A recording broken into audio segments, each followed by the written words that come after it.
주십시오. 우리 교회도 이렇게 되었으면 참 좋겠습니다. 세상 사람들이 주목하기보다 예수님이 우리 마음 중심에 오셔서 늘 주님이 주목하고 우리도 주님을 주목하는 그런 교회가 됐으면 좋겠습니다.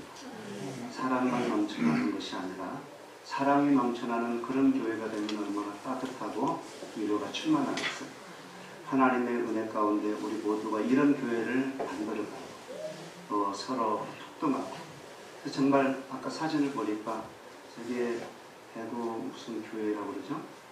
그런데 그 교회가 마치 한 가족같이 느껴집니다. 서로 모여서 서로 친교를 나누고 또 섬기면서 그런 교회가 되기를 우리가 소망하면서 이제 얼마 남지 않은 것 같아요. 여러분 정말 이때에 우리가 늘 기도해왔던 내용인데 사실 이것이 부담이 되고 그래서 또 혹시 상처가 되는 사람도 있지 않을까 그런 생각도 해보는데 전혀 부담 느끼지 말고 정말 주님의 몸된 교회는 우리의 작은 헌신들이 모여서 세워진다는 사실을 기억하면서 자연스럽게 여러분 마음에 가는 대로 그렇게 하시면 됩니다. 누가 강요하거나 그렇지 않습니다. 하나님의 교회가 저와 여러분이 다 한 가지로 모여서 하나님의 아름다운 교회가 세워지기를 여러분이 간절히 소망하고 기도합니다. 네. 한번 따라서 합시다. 주님의 은혜를 사모하는 사람. 주님의 은혜를 우리가 어떻게 축복할 것이냐. 여기에 대한 메시지입니다. 오늘 우리는 10명의 나병 환자가 예수님께 와서 고침을 받는 내용을 읽었습니다. 지금은 이제 나환자를 그렇게 보기 힘들어요. 우리 삶의 현장 가운데 나환자 본 사람 있습니까? 거의 없습니다. 지금은 돌아다니지도 못하고 돌아다니지도 않습니다. 근데 우리가 젊었을 때만 해도, 제가 젊었을 때만 해도, 어렸을 때만 해도 나환자들이 참 많았어요. 이 나환자들이 집집마다 돌아다니면서 구걸을 하고 다니잖아요. 그러면서 일부러 자기가 나환자인 것처럼 그걸 이제 표현을 하는 건지 일부러 아닌데 그런지 모르지만 이렇게 물을 두드려서 이렇게 나가면 얼른 떨어지면서 얼른 얼굴을 이렇게 가려요. 자기가 이제 나환자라는 사실을 이렇게 나타내는 겁니다. 그러면 생김새도 무섭지만 저 행색이 너무 그냥 그래서 가까이 하기에는 너무 먼 당신. 그래가지고 이렇게 놓고 얼른 들어가면 그거 집어가지고 가. 이런 사람들이 많았어요. 이제 그래서 성경에도 보면 이 나환자들이 많이 나오는데 우리가 어렸을 때만 해도 이 나환자들 상당히 무서웠습니다. 그래서 애들이 울면 뭐라 그럽니까? 너 문둥이가 잡아간다. 내지는 너 크면 문둥이한테 시집 보낸다. 이런 또 저주도 하는 사람도 있어요. 그러면 울다가도 애들이 뚝 꽂혔어요. 왜? 문둥이가 너무 무섭거든.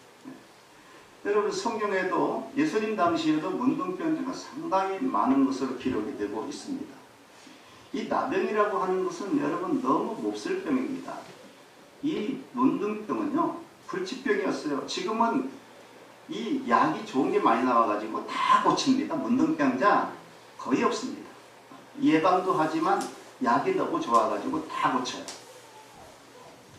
근데 그때 당시에는 불치병입니다. 너무너무 흉측하고 무서운 불치병인데 이게 또 전염력이 얼마나 강한지 몰라요. 그렇기 때문에 딱 문둥병이라고 판명이 나면 가족에서 일단 격리시키고 이 사회에서 완전히 격리시키는 겁니다. 그래서 동구 밖으로 쫓아내버리잖아요. 동네에 못 들어오는 거예요. 문둥병자는.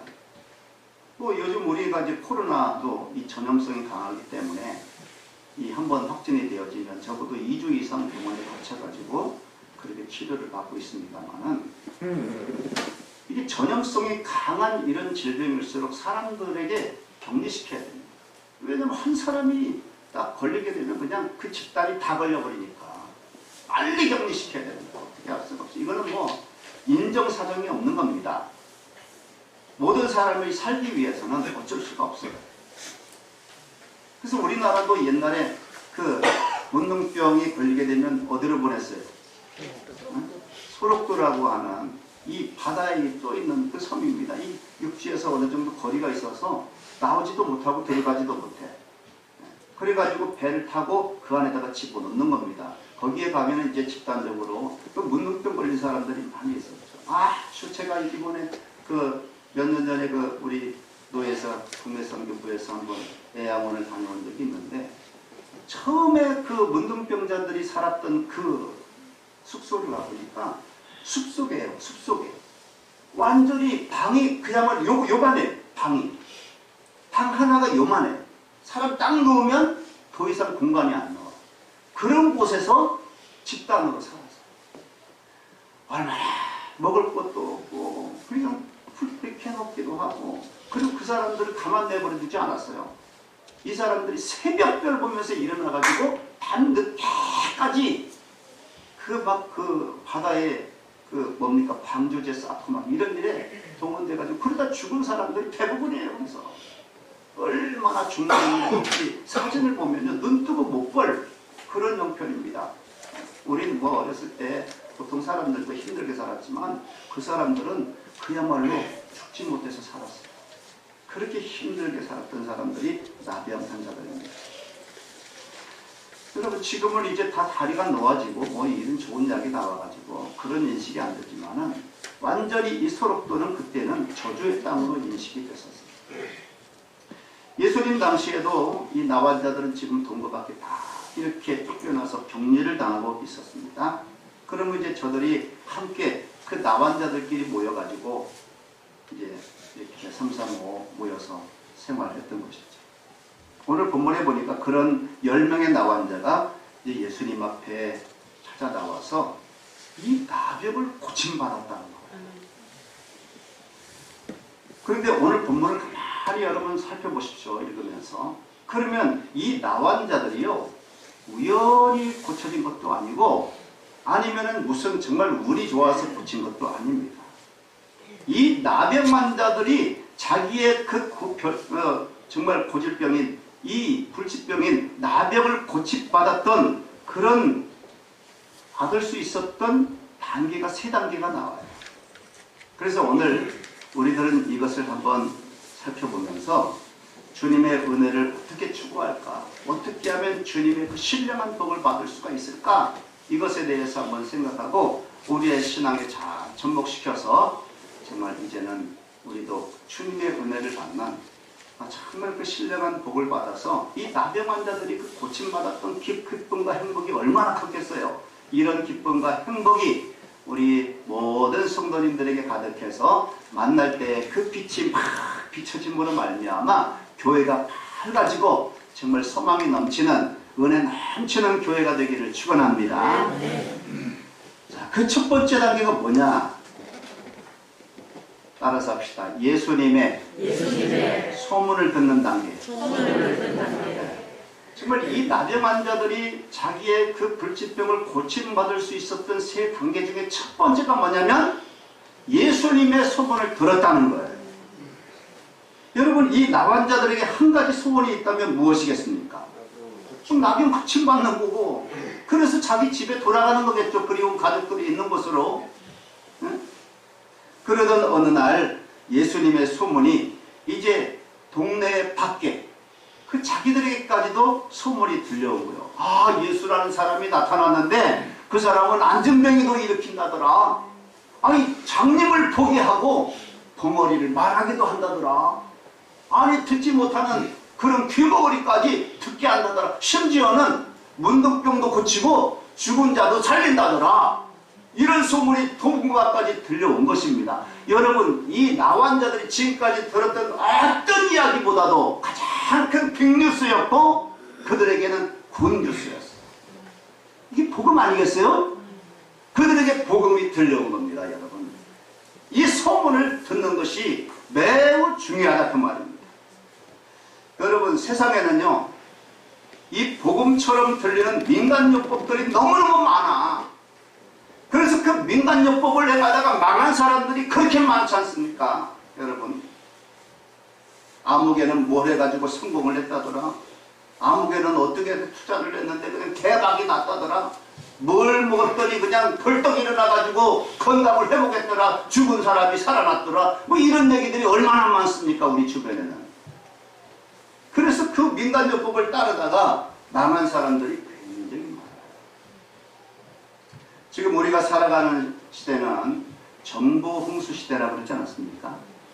정보가 막 넘쳐나는데 우리가 그 정보들을 가만히 보면 다 그게 옳은 정보인가? 제대로 된 정보인가? 그렇지 않은 것이 참 많습니다.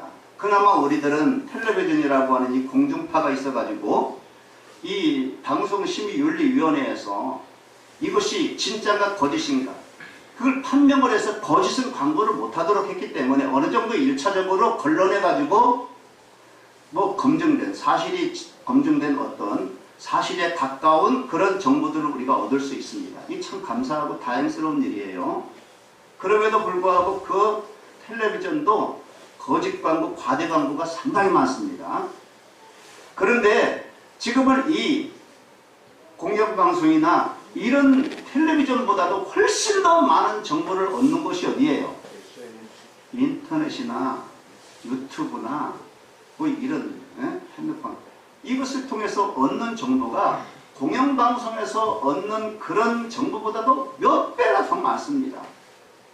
근데 다 그 내용들을 보면 진실에 정말 가까운 그런 정보들은 그렇게 흔하지 않아요. 물론 제가 유튜브를 뭐 나쁘다고 여러분에게 말씀드리는 거 아니에요. 좋은 면도 많이 있어요. 좋은 정보도 많이 있습니다. 그런데 대체적으로 그 유튜브에 올리는 그 영상들을 가만히 보면 그 유튜버들은요 다 조회 건수 장사하는 사람들이 이 사람들은 조회수 막 올리기 위해서 이 영상들을 올리는데 그러기 위해서 어떤 방법을 쓰느냐 굉장히 자극적인 내용들을 올려야 돼. 그러면서 막 이 뻥튀기를 해야 돼. 뻥튀기를. 뭐 평범하면 사람들이 누가 그걸 봐. 좀 희한하고 말이죠. 뭔가 충격적이고 그래야지만 한번 사람들이 한 번씩 클릭을 하지 이게 그냥 조회수가 올라가는 게 아니에요, 여러분. 그렇기 때문에 이게 정상적인 어떤 정보를 올려서는 사람들에게 그렇게 인기 없습니다. 사람들이 그거 관심 안 둡니다. 근데 아주 충격적인 어떤 것들을 딱 올리게 되면요. 사람을 죽인다든가 아니면 무슨 아주 심각한 어떤 희귀한 어떤 사건이라든가 이런 걸 딱 올리고 사람들의 어떤 정력을 자극하는 그런 내용이라든가 이런 거 올리면 사람들이 다 궁금해서 한 번씩 클릭해본다. 그러면 이제 조회수가 막 올라가는 거예요. 그러면 그 조회수가 올라가면 거기에 또 그 광고 효과도 있고 그게 그래서 이게 몇 분 만에 한 번씩 이게 광고가 또 올려지면 그게 또 수익금이 된다는 거예요. 그렇기 때문에 이 유튜브에 올리는 영상들이 다 진실이고 제대로 된 정보냐 그렇게 했을 때는 회의적입니다. 많은 부분들이 가짜가 있습니다. 잘못된 정보들을 올리는 경우들이 있어요. 또 한 가지 뭐냐면 이 유튜버들이요 만약에 이런 이야기를 했으면 저런 얘기도 같이 올려줘야 되는데 이게 아니에요. 자기의 생각과 주장 한 방향으로만 올리는 겁니다. 그렇기 때문에 사람들이 이것저것 비교해서 옳은 것을 취사 선택할 수 있어야 되는데 그렇잖아요. 일방적으로 유튜버들이 자기 얘기를 하게 되면 보는 사람들은 다 일방적으로 듣게 되기 때문에 이게 정상적으로 정보를 받아들일 수가 없는 것입니다. 그게 유튜브의 가장 큰 문제점이라고도 할 수가 있습니다. 여러분, 진정한 복음이 뭐냐? 예수님께서 안전병에도 이르셨다더라. 중풍병자도 고치셨다더라. 아니면 자기들이 지금 이렇게 문둥병에 걸려서 고민하고 있는데 문둥병도 고치시더라. 이런 소문을 들었을 때에 예수님이 그런 능력 있는 분이시기 때문에 나도 예수님께 가면 고침을 받겠구나 하는 그런 확신이 될 때 그것이 그 사람에게 복음이 되는 거예요. 응? 그런데 오늘 이 시대 사람들에게 아무리 복음을 얘기를 해도 사람들이 그 복음에 관심을 두지 않습니다. 들으려고 하지 않습니다. 그거 다 어느 종교나 그냥 하는 얘기야. 그냥 종교가 만들어낸 하나의 신화야. 그렇게 표명해버리고 듣지 않습니다. 그리고 그들이 뭘 듣느냐? 자기들의 오감을 자극하는 민간요법을 듣는 거예요. 민간요법. 그래서 망하는 사람이 대부분입니다. 복음을 듣지 못하고 민간요법을 들어서 세상에서 성공하고 평안하고 그저 잘 되어지는 것, 그 방법, 복받는 인생이 무엇이냐? 세상 사람들에게 민간요법을 듣다 보니까 진짜 복음을 듣지 못하는 거예요. 그 사람은 망하는 거지, 결국에는. 여러분, 사실 이 복음에 관심이 없습니다. 또 복음에 관심이 없다기보다는 다른 데 관심이 더 많기 때문에 그래요. 다른 정보에 너무 귀를 열어놓고 있기 때문에 복음의 소리를 들을 수 있는 여력이 안 되는 것입니다. 여러분, 소리가 있다고 해서 다 듣는 것이 아닙니다. 귀가 있다고 해서 다 듣는 것도 아닙니다. 그래서 예수님 뭐라고 말씀하셨습니까? 들을 귀 있는 자가 복이 있다고 그랬죠. 들을 귀 있는 자가. 귀 없는 사람이 어디 있어요? 다 듣지만은 복음을 들을 귀가 있는 사람이 복된 줄로 믿으시기 바랍니다. 오늘 우리가 그래서 예수 믿는 거예요. 세상에서 가장 저주받은 사람이 누구냐? 사업에 실패한 사람이냐? 그거 아니에요. 아니면 불치병에 걸린 사람일까? 그것도 아닙니다. 가장 저주받은 사람은 앞에서도 말씀드린 것처럼 이 복음의 소리를 들을 귀를 갖지 못한 사람이에요. 그 사람이 가장 저주받은 사람이에요. 이 나환자들이 지금 무슨 소리는 안 들었겠어요? 별의별 소리, 민간요법 얼마나 많이 들었겠어요? 그럼에도 불구하고 이 사람들이 복되다고 하는 것은 그 사람들에게 복음을 들을 수 있는 귀가 있었다는 거예요. 그래서 그 사람들은 복 있는 사람이에요. 미국의 복음성가 가수 피터 비론이라고 하는 그분이 간증한 내용이 나옵니다. 하루는 이분이 그 아이오와주 포트 메디슨이라고 하는 형무소에 이제 찬양을 통해서 복음을 전하는 사람이기 때문에 그 형무소에 가서 찬양 집회를 인도했어요. 근데 여러 찬송을 부르는데 그 중에 한 찬송가 가사 중에 이런 내용이 있었답니다. 날개가 상한 새는 다시 하늘로 날 수 없다. 그 무슨 의미로 그런 가사가 그 복음성가 중에 들어가 있는지는 모르겠습니다만, 날개가 상한 새는 다시 하늘을 나를 수가 없다. 그리고 이제 집회가 다 끝나고 이제 그 대기실에 들어와서 앉아 있는데 어떤 죄수가 한 사람이 면회를 요청해가지고 찾아와서, 선생님, 날개가 상한 새는 하늘을 날 수 없다고 그러는데 나처럼 이렇게 날개가 상한 새는 영원히 희망이 없습니까? 이렇게 물었어요. 정말 궁금해서 물었던 거죠. 뭐 책망하려고 한 것도 아니고 물었는데 그 질문을 딱 받는 순간에 이 비론이 가슴을 꽉 치면서 멍해지는 거예요. 그래서 대답을 못하고 못하고 있는데 이제 그 죄수가 그 모습을 보고 내가 자기가 실수했나 그러면서 미안해가지고 그냥 돌아가 버린 겁니다. 이 피터 비론은 그 이야기를 듣고 돌아와가지고 밤에 잠을 못 잤어요. 고민하는 거예요. 정말 날개가 상한 새는 다시 하늘로 날 수 없나? 우리가 육신적으로 그럴 수밖에 없잖아요. 날개 상한 새는 하늘로 올라갈 수 없다는 것을 그 사실대로 얘기를 했는데, 이 가사를 들은 그 사람이 자기가 지금 날개 상한 그런 처지였는데 나는 다시 영원히 소망이 없는가? 이런 질문을 했을 때 대답을 못 해준 겁니다. 그리고 나서 고민하면서 밤을 새는데 안 되겠다 생각해가지고 막 그 자리에서 작시를 하는 거야. 다시 내가 직접 작사를 해야 되겠다 해가지고 막 작사를 해가지고 거기다가 곡을 입혔어요. 그 찬송 가사 내용이 이렇습니다. 예수에게 가면 누구도 무슨 죄도 용서받는다네. 예수에게 맡기면 실패한 과거도 새롭게 된다네. 주님의 사랑에 그대를 맡기게. 그대의 날개는 다시 새로워지고 높이 푸른 하늘로 날 수 있다네. 이런 내용을 이제 작사를 해가지고 거기에다가 곡을 붙여서 찬송가를 만들었어요. 그리고 피터 비로는 얼마 있다가 다시 그 교도소를 찾아간 겁니다. 그래서 자기가 작사한 그 신앙 고백적인 그런 찬양을 확신에 찬 마음으로, 아주 그냥 그 확신에 찬 그 마음으로 그 찬양을 힘차게 불렀어요. 주님 앞에 나가기만 하면 누구든지 어떤 죄도 다 용서를 받을 수가 있다. 다시 날개가 회복되어서 푸른 하늘로 얼마든지 날아갈 수 있다고 하는 그 확신에 찬 그 고백을 찬양으로 팍 했어요. 그리고 이 비론의 간증은 여기서 끝나지 않습니다.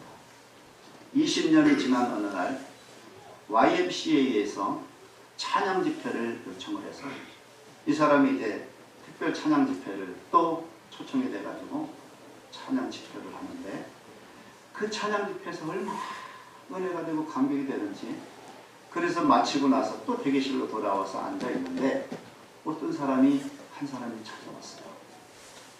그 들어와서 하는 얘기가 무슨 얘기냐면, 이 사람은 육군 대령인데 자기가 어렸을 때는 너무 허랑방통해가지고 정말 이렇게 정말 교도소를 자기 집 드나들듯이 그렇게 살았다는 거예요.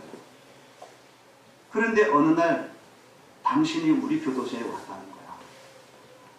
그때 불렀던 찬송이 이러이러한 찬송인데, 그때 내가 회개하고 예수님을 그때 영접했습니다.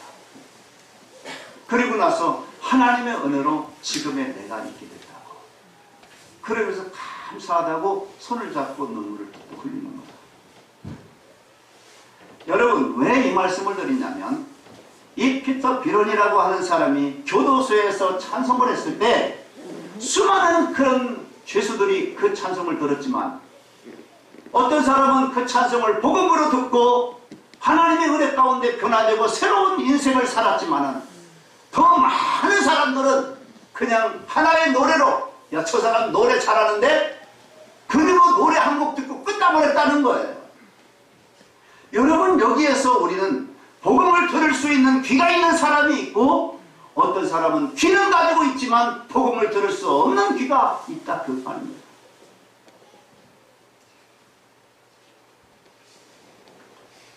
똑같은 노래예요. 그런데 이 나환자가 고침받는 은혜를 받을 수 있었던 가장 첫 번째 단계는, 모든 사람들이 다 그 예수의 소문을 들었지만은 예수님이 그런 분이라는 사실을 믿음을 가지고 복음을 들을 수 있었던 것이 바로 이 사람들이 고침받을 수 있었던 첫 번째 단계였다, 그 말입니다. 그 복음이 이 나환자를 살린 겁니다. 두 번째 단계는 따라서 합시다. 찾아가는 단계. 네. 여러분, 내가 소문을 들었으면 어떻게 해야 됩니까? 소문을 듣고 말고 그 자리에 가만히 있으면 역사가 일어납니까? 여러분, 복음을 들었지만은 가만히 있으면 아무런 역사가 일어나지 않습니다. 들었으면 움직여야 돼요. 여러분, 그렇기 때문에 우리가 지식적인 신앙과 행동하는 신앙이 그렇게 다른 겁니다. 지식과 행동이라는 건 차이가 많아요. 여러분, 지식이라고 하는 건 뭡니까? 내가 어떤 소문을 들었을 때 그래, 그거 맞아 그렇게 동의해주고 인정해주는 거, 그게 지식이라고 한다면은, 행동이라고 하는 것은 내가 지식적으로 동의한 것에 대해서 그걸 구체화시키기 위해서 믿음의 액션을 취하는 거예요. 믿음으로 행동하는 겁니다. 이게 행동하는 믿음입니다. 여러분, 지식적인 믿음은 듣고 그냥 알고 동의는 하지만은 그 이상 더 진척이 안 돼. 그러나 행동하는 믿음은 내가 듣고 믿는 그것을 나의 삶 속에 직접 적용해서 내가 살아가는 것이 행동하는 믿음이라는 거예요. 그런데 여러분, 이 나환자들이 지금 들은 것으로 끝내지 아니하고 찾아갔다는 게 중요합니다. 여러분, 이 나환자가 예수님을 찾아가는 거 쉽겠어요, 어렵겠어요?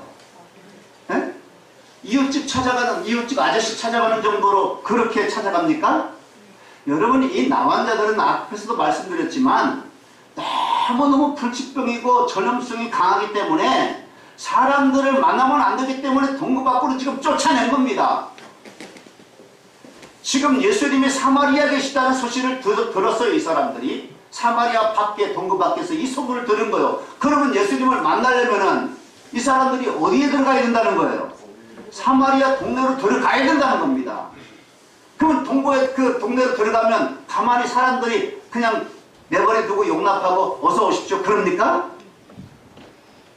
이건요, 사람을 접촉하면 안 되기 때문에 이 나병 환자들은요, 자기에게 사람이 가까이 올 때에 내가 나가기는 커녕 다른 사람이 나에게 접근해 오려고 할 때 그 사람들은 내가 나병 환자인지 모르기 때문에 지금 접근해 오려고 하는데, 그때 어떻게 해야 되느냐?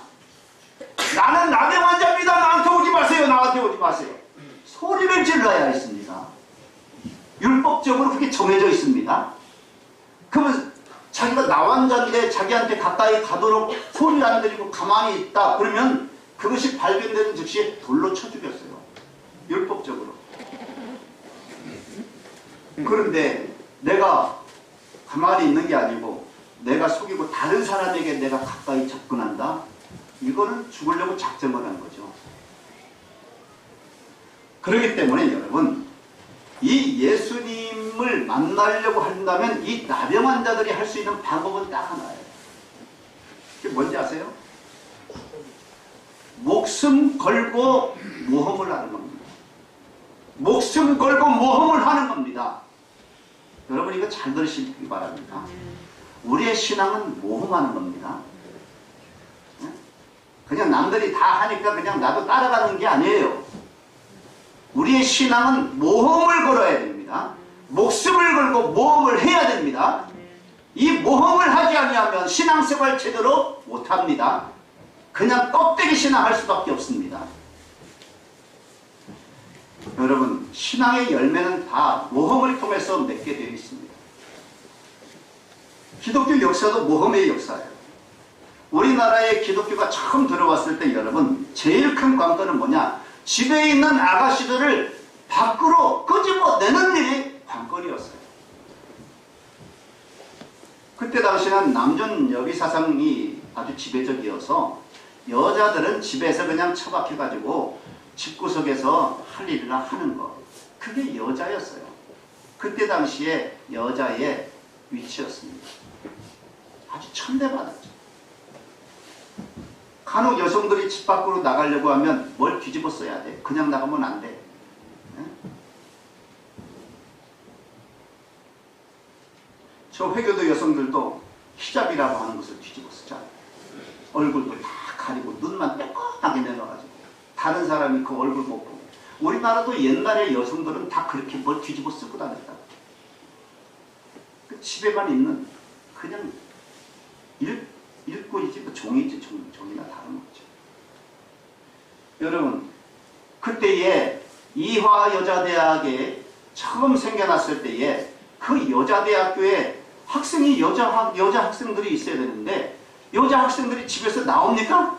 못 나오지. 그래가지고 이 대학교를 세워놓은 그 이사장들이 그 집집마다 돌아다니면서 하는 일이 뭐냐면, 우리 학교 좀 보내주세요. 여성을 지금 교육해야 됩니다.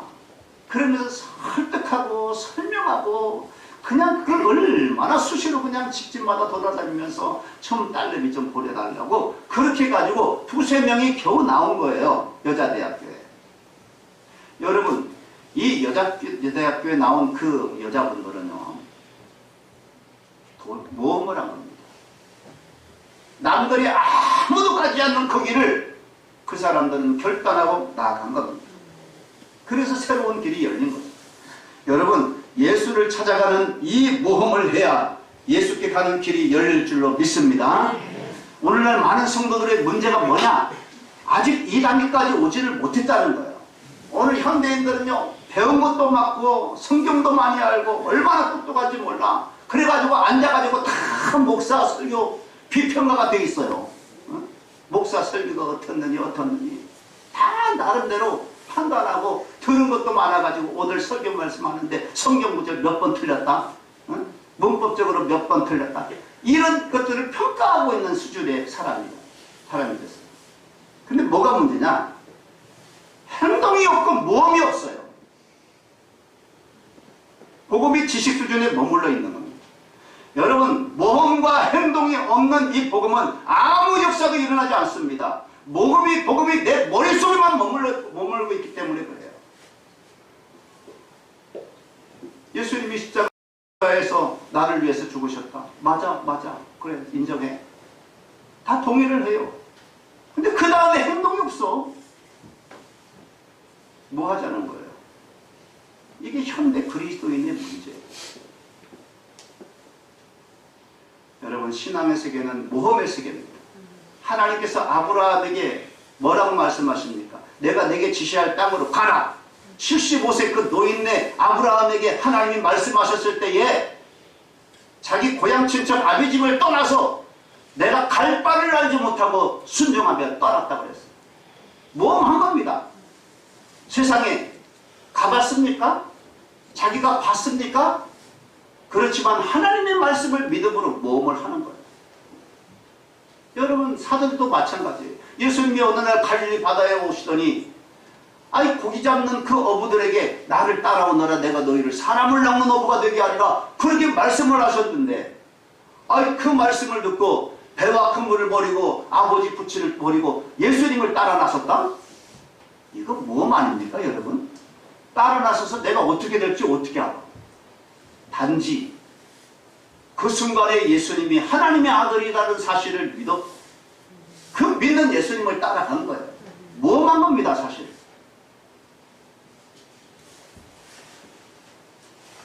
저와 여러분들이 지금 신앙생활 하는 것도 사실은 모험입니다. 여러분들이 뭐 천국을 가서 봤습니까? 어땠습니까? 그런 거 없습니다. 그런데 하나님의 말씀을 들음으로, 이 복음을 들음으로 내 마음속에 믿음이 생긴 것이고, 예수님의 말씀이기 때문에 나는 그 말씀을 믿고 신앙생활을 시작한 거예요. 쉽지 않습니다. 이렇게 두 번째 단계는 예수님을 찾아가는 단계였다는 것이죠. 마지막 세 번째 단계는 뭐냐? 따라서 합시다. 부르짖는 단계.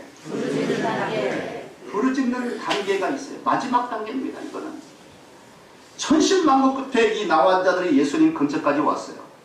그런데 근처까지 왔지만 가만히 앉아있고 쳐다만 본다면 무슨 역사가 일어났겠어요? 이 나환자들은 부르짖었다는 거예요. 오늘 13절 말씀 한번 다 같이 보십시다. 13절 시작.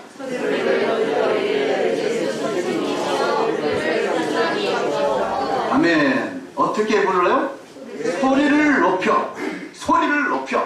여러분 한번 생각해 보세요. 지금 이 나환자들이 예수님에게 어떻게 왔습니까? 목숨을 걸고 모험을 하듯이 예수님에게 나온 거예요. 지금 내가 여기서 고침을 못 받으면 자기 자신들은 죽게 되어 있습니다. 돌로 쳐서 죽임을 당하게 되어 있습니다. 그리운 집으로 돌아갈 수가 없게 돼요. 이 절박한 상황 속에서 이 나환자들은 사선결단하고 부르짖었다고 저는 생각을 합니다. 여기서 주님을 만나지 못하면 우린 죽는다. 그래서 살기 위해서 오래 소리를 질렀을 겁니다. 가까이 가지 못하고 떨어져 있기 때문에 많은 사람들의 웅성웅성하는 사람 가운데 속해 있는데 대충 골라가지고 예수님에게 들리기나 하겠습니까? 아마 그냥 피를 토하는 심정으로 불렀을 겁니다. 불렀을 겁니다.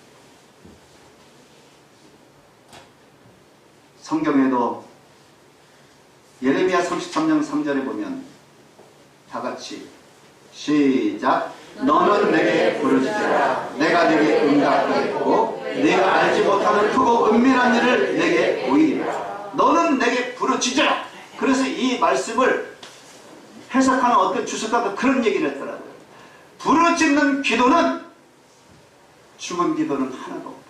따라서 합시다. 부르짖는 기도 중에 죽은 기도는 하나도 없다. 부르짖는 기도는 다 살아있다는 거예요. 하나님이 들으신다는 것입니다, 여러분. 그만큼 절박하고 큰절하기 때문에 부르짖을 수밖에 없기 때문에 그래요. 여러분, 우리가요 음식 종류마다 그 음식이 맛있는 온도가 있대요. 예를 들면 물의 온도 있죠. 물이 가장 맛있을 때 온도가 몇 도일 것 같아요? 네? 두 가지가 있는데 하나는 15도에서 16도의 물이 가장 맛있대요. 왜 그러냐? 그 15도에서 16도가 되면은 물의 세포 구조가 삼각형으로 바뀐답니다. 이건 내가 뭐 확인한 건 아닌데 그런 그 학설이 있어요. 그래서 이걸 삼각수라 그런다는 삼각수. 삼각산이 아니라 삼각수. 물의 세포 구조가 삼각형으로 바뀐대요. 15도에서 16도. 근데 이 15도에서 16도가 언제 되냐면 아주 깊은 산 속에 들어가면 옹달샘 있잖아요. 그 옹달샘 물이 거의 15도에서 16도예요. 그러니까 그 물을 마시면 그렇게 맛있다는 겁니다. 그리고 우리가 이렇게 이제 수도가 없을 때 옛날엔 다 우물을 마셨잖아요. 그 깊은 우물 물 속에 온도가 15도에서 16도예요. 그 온도에서 물의 세포 구조가 삼각 구조로 바뀌는데 그 물을 마시면 그렇게 맛있게 느껴진다는 거예요. 우리 선조들은 이미 정말 맛있는 물의 온도를 알고 있었던 거지. 그리고 또 하나의 온도가 있는데 그건 70도랍니다. 70도의 그 따뜻한 물이 그렇게 맛있다. 근데 이 70도가 언제 70도냐? 옛날 우리가 이제 전기밥솥이 없을 때는 어디다 밥을 했어요? 가마솥에다 했잖아요. 가마솥에다 불 때 가지고 가마솥에다 했는데 가마솥에다 이제 밥을 해가지고 그걸 다 퍼낸 다음에 거기다가 찬물을 붓잖아요. 그런데 그 찬물을 부으면 그 구수한 맛과 더불어서 그 온도가 몇 도가 된다? 70도가 된다는 거예요. 그 물을 떠다주면 그렇게 맛있다는 거예요. 이게. 70도의 온도가. 그 물의 온도가요. 15도에서 16도 아니면 70도 그때의 가장 물맛이 좋다고. 가장 물맛이 나쁠 때는 몇 도일까? 네? 어떻게 알았어요? 35도에서 40도래요. 왜 그런지 아세요? 사람의 체온이 바로 그때 사람의 체온의 그 물을 마시게 되면 역겹다는 얘기예요. 그래가지고 성경에도 예수님이 그 요한계시록에 나타나요. 그래서 너희가 뜨겁지도 않고 차지도 않고 미지근하다고 그랬는데 그 미지근한 교회, 라오디게아 교회를 책망할 때 하는 말인데 이 미지근한 물의 온도가 바로 35도에서 40도 사이의 그 물인데 그걸 마시게 되면 어떻게 한다? 토해버린다. 토해버린다. 역겨워서 확 토해버린다. 뜨겁든지 차든지 해야 됩니다. 여러분 우리의 신앙의 온도의 적정 온도는 몇 도일까?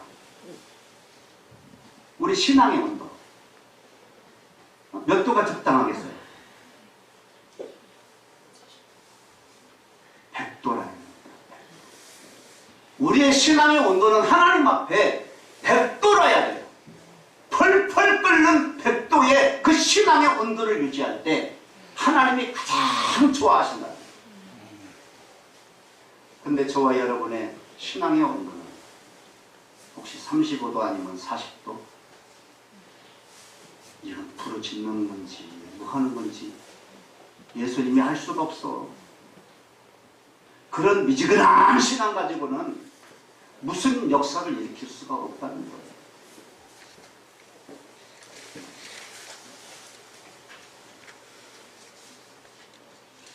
다윗은 하나님께 이렇게 기도했어요. 시편 39편 3절 4절 다 같이 읽어보겠습니다. 시작. 내 마음이 내 속에서 뜨거워서 작은 소리로 옥졸일 때에 불이 붙으니 나의 혀로 말해. 다윗의 온도가 몇 도예요? 100도예요. 내 마음이 속에서 뜨거워서 막 불이 붙어. 얼마나 뜨거운지. 100도예요. 저는 오늘 이 나환자들이 예수님 앞에 나와서 부르짖는 그 부르짖음의 온도가 몇 도일까를 생각을 해봤어요. 몇 도겠어요? 100도가 넘을 것 같아요. 100도가 넘을 것 같아요. 그냥 자기를 다 불태워서 부르짖는 거야. 때문에 우리가 지난번에 한 주간 지지난주에 특별 새벽 기도회를 해서 제가 설교 마치고 통성 기도를 시키면 이건 부르짖는 기도가 아니야. 물론 뭐 하나님은 다 들으시겠지만 묵상 기도도 해도 다 들으셔야 들기만. 근데 부르짖어 기도할 때는 부르짖어야지. 우리의 신앙이 뜨거워야죠. 정말 막 팔팔 끓어야죠. 오늘 본문에서 이 나환자들이 진짜 이 100%의 부르짖음을 했을 때 우리 예수님이 그들의 그 부르짖음을 들으시고 그들의 나병을 고쳐주셔서 평안히 자기 집으로 돌아간 줄로 믿습니다. 네. 이제 동구 밖으로 나가질 않아도 돼요. 말씀을 정리합니다. 세 가지를 꼭 여러분 심령 가운데 명심하고 돌아가시기를 바랍니다. 첫 번째는 뭐냐? 내 인생의 모든 문제는 예수께로 갈 때 해결된다는 것. 그게 복음이에요. 그 소리를 들으면 사는 겁니다, 여러분. 세상의 민간요법은 내 영혼에 아무 의미가 없어요. 어떤 이야기도. 내 인생의 문제는 예수께로 가야 해결된다. 두 번째는 백도시로 부르짖음으로 하나님께 나가야 돼요. 뜨겁게 부르짖음으로 내 문제를 하나님 앞에 아뢰며 나가야 됩니다. 부르짖는 기도는 죽은 기도가 하나도 없다고 말씀하셨듯이 반드시 그 기도에 응답해 주실 줄로 믿습니다. 세 번째로는 예수를 메시아로 만나야 된다는 거예요. 예수님 당시 유대인들은 구약의 예언대로 눈먼 자를 보게 하고 앉은 배기를 일으키고 문둥병자를 고치고 중풍병자를 고치고 죽은 자를 살리는 어떤 사람이 나타나면 그 사람이 메시아인 줄 알아라. 구약 성경에 그런 분을 기다리고 있었어요. 근데 실제 예수님이 그런 분이셨어요. 나타났습니다. 근데 그들이 안 믿어. 사람들이, 유대인들이 안 믿어. 응? 세례 요한이 감옥에서 제자들 보내가지고 너무 궁금해가지고 그런 소문을 듣고 정말 메시아인가? 궁금해가지고 제자들 보내가지고 물어보게 했어요. 당신이 오실 그 메시아 맞습니까? 예수님이 뭐라고 대답하십니까? 내가 그 메시아다. 맞다. 이렇게 대답하십니까? 그렇지 않습니다. 네 스승 세례 요한에게 가서 얘기해라. 지금 앉은배기가 일어나고 문둥병자가 고침받고 귀머거리가 듣게 되고 벙어리가 말을 한다고 얘기해라. 눈먼 자가 눈 뜨게 된다고 말을 해라. 이런 역사가 지금 일어나고 있다고 말을 해라. 왜?